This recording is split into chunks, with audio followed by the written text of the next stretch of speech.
condition कोट है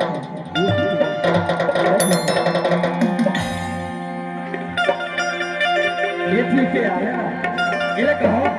मैं तो दिल तोला के देता कहूँ दिल बोला तू अच्छा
बताना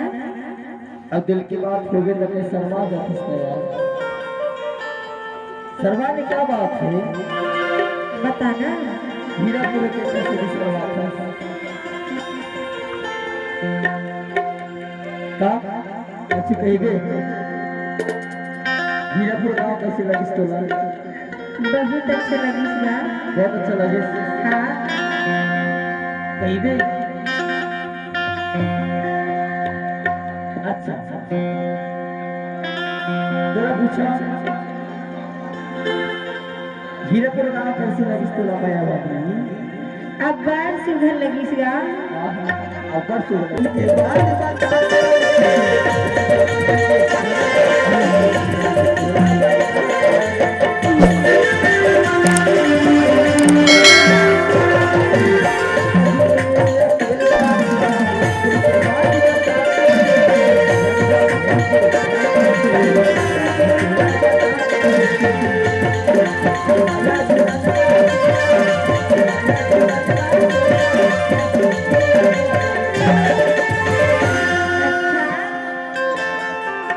मिलकर खेलना मत बताऊं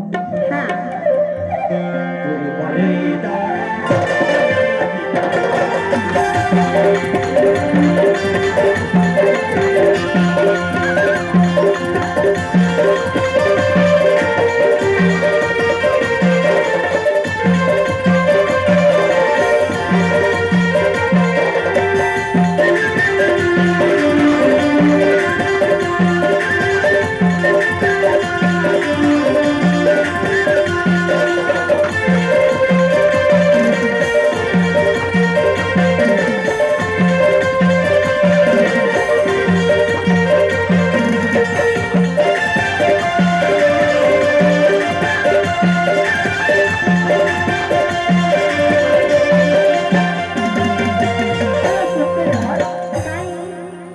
विशेष फरमाइश रहे